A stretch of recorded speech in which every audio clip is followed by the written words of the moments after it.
Hello, welcome to Dungeon Dwellers Podcast. I'm your host Justin. This is take 2 of our mystery movie review show, episode 1, where I review a random movie, and it's not going to be in the thumbnail or the title of the video or in the description.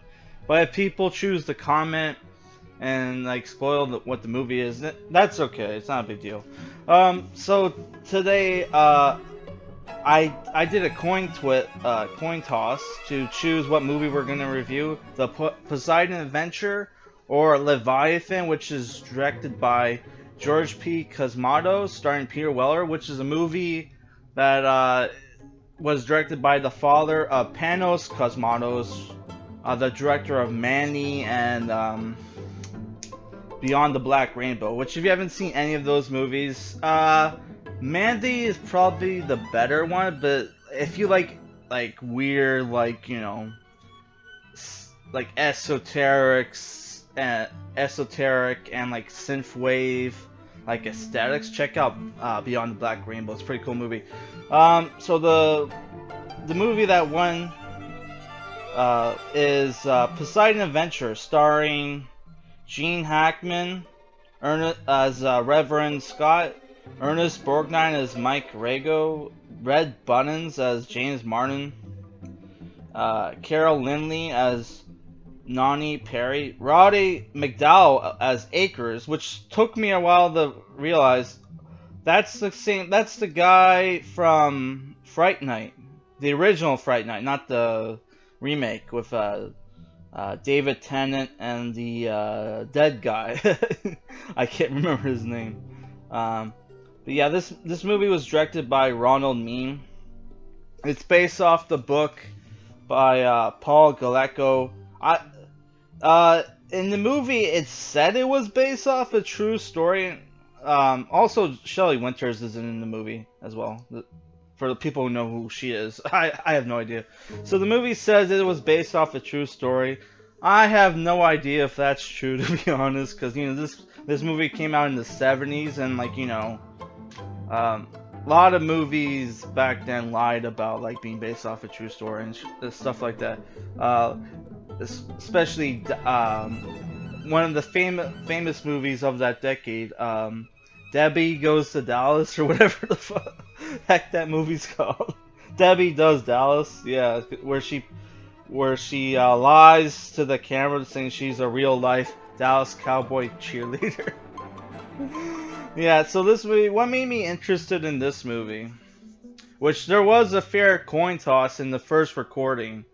Okay, but you didn't hear it, so sorry about that. But yeah, what made me interested in this movie, because like El Presador did one of his football rants, and he quotes Gene Hackman in this movie, where like there's a scene where Gene Hackman is very frustrated at God and like goes on a rant, a blasphemous rant. Yeah, so what the movie is about is at midnight on New Year's Eve, the SS Poseidon is struck by a 90-foot tidal wave and is capsized, right? So, but before that happened, like, Leslie Nielsen as the captain is on the deck of his ship.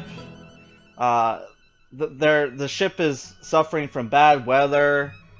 He's getting like reports from his engineer that the ship, that there's nothing wrong with the stabilizers. The ship is too top heavy, right? Which plays later into the movie, and then like you have the one of the main characters of the movie, Robin, who's this like I don't know how old he is. He's like 10 or 12. Goes into the cabin, talks to the Leslie Nielsen, the captain, and like the movie like lets you know right away, hey, this kid knows a lot about ships. He's been reading up on ships. The first 30 minutes or 20 or so minutes of the movie is just introducing you to our main characters. You have Ernest Borgnine, who's like a middle-aged cop who's on his honeymoon with his younger wife, what I forget her name. Is it Linda? Yeah, Linda, who is a prostitute, who he arrests several times, is like who he marries, obviously, and yeah, like she's like pretends. She pretends to have like to be like seasick because she may have or may not have seen one of her ex Johns. Uh, you you another character is Roddy McDowall's character Akers, who works on the cruise ship. I forgot to mention the SS Poseidon is a cruise ship. Uh, who's like slacking off in his job watching the band the band play, which is this very hippie band with a hot blonde lead singer, uh, whose name is Nani Perry, played by Carol Lindley. They one of the songs they're singing is a famous song from the 70s. Let me just double check. I totally it was right here, but now it's not. Let me just double. The Morning After. That's the name of the song. Right. Oh, the movie, by the way, is an hour and 57 minutes according to IMDb. Holy shit! I totally did not feel the length of this movie. Yeah, some of the other main characters is the older sister to Robin, who has a crush on Reverend Scott, played by Gene Hackman, who's rocking a very convincing comb over. Because like literally, there's a scene where he's talking to an older Catholic priest that he's friends with about like on his style of Christianity, where he promotes like God is too busy for us mortals, so we have to look after ourselves. We have to be proactive in our lives. We can't just beg God for help every time something bad happens in our lives, right? And like the Catholic priest obviously disagrees with him. And there's a scene later on when the crisis happens, where like Reverend Scott is trying to get the survivors to follow him, to try to get, because the ship gets flipped over, right? And that he plans to take the survivors through the engine room thanks to a suggestion by Robin, the little kid who's knowledgeable about ships. He wants to take the survivors there, but a whole bunch of them don't want to leave the dining hall because you have one of what was his name, the purveyor or something like that, the guy who runs the cruise ship, is telling people, hey, stay here, we're safe. All the rooms are like airtight. Like water's not going to come in here. We just gotta wait to be rescued. When he's at the bottom of the ship, right, and the ship is taking in water. So like, obviously, like Gene Hackman's telling, oh no, everybody, we gotta go. We gotta leave. We're gonna die if we stay down here, right? He tries to convince everybody to leave. He talks to his old Catholic friend, and he doesn't convince them to come with him. And then I don't know if this is supposed to be an analogy between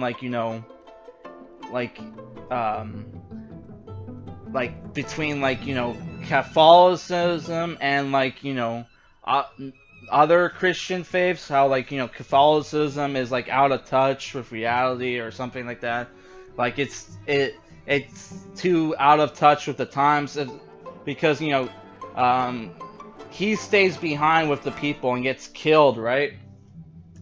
And I don't know, I thought maybe there was something going on there, right? But yeah, he eventually takes the survivors with him. Oh, I forgot to mention two of the other survivors is like this old Jewish couple who are on their way to Israel to meet their grandson. And you also had like this old bachelor guy, who I thought was like a closeted homosexual. What was his character's name was James Martin, played by Red Bunnins, who sees the lead singer of the hippie band by herself because her brother who was part of the band is dead. Like her other bandmates are dead. He convinces her to come with him, and I thought he was gay or whatever because like he was a bachelor. He was hanging out with the elderly Jewish couple and asking him, "Hey, why aren't you married?" He's like, "Oh, I'm an old bachelor. I don't know what to do with women nowadays." But like it's implied that later on she cracks down and like doesn't want to continue forward, right?